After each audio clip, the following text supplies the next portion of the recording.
امیر شریعت سید عطاء اللہ شاہ بخاری رحمۃ اللہ علیہ اور حضرت مولانا ثناء اللہ امرتسری رحمۃ اللہ علیہ، ان کا مشترکہ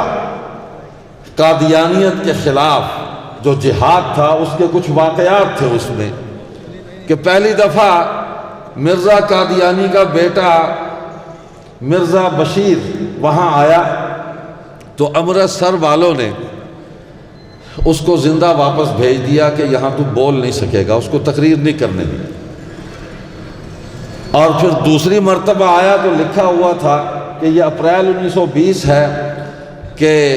سید عطاء اللہ شاہ بخاری رحمۃ اللہ علیہ امرتسر ریلوے اسٹیشن پر حضرت مولانا ثناء اللہ امرتسری سے ملنے کے لیے گئے کہ وہ کہیں سفر سے واپس تشریف لا رہے تھے،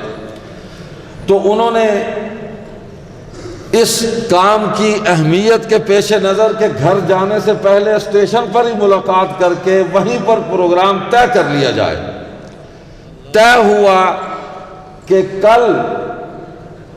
مرزا بشیر امرتسر کے بندے ماترم ہال میں تقریر کرے گا، لیکچر دے گا، تو ہم دونوں مل کر اس کے لیکچر کو نہیں ہونے دیں گے۔ طے ہو گیا۔ مولانا امرتسری نے فرمایا عطاء اللہ تم مورچہ وہاں لگاؤ، میں مورچہ مسجد خیر الدین پہ لگاؤں گا۔ ایسے ہی ہوا۔ تو لکھا ہے اخبار اہل حدیث 1920 کا میرے پاس موجود ہے، اس میں لکھا ہے، اور شاہ صاحب خود بھی بیان فرماتے تھے، یہ روایت ان کی اپنی بیان سے بھی یہ روایت چھپی ہے، کہ میں پہنچ گیا اور میں نے اپنے دائیں بائیں دیکھا کہ جو 20-25 قادیانی تھے کہ اگر ان میں سے کوئی مجھ پر حملہ آور ہوا تو ان 20-25 آدمیوں کو میں اکیلا کافی ہوں اللہ کے فضل و کرم سے۔ کہتے جی وہ اس نے حدیث پڑھی لو کان موسیٰ و عیسیٰ حیین لما وسعہ الا اتباع،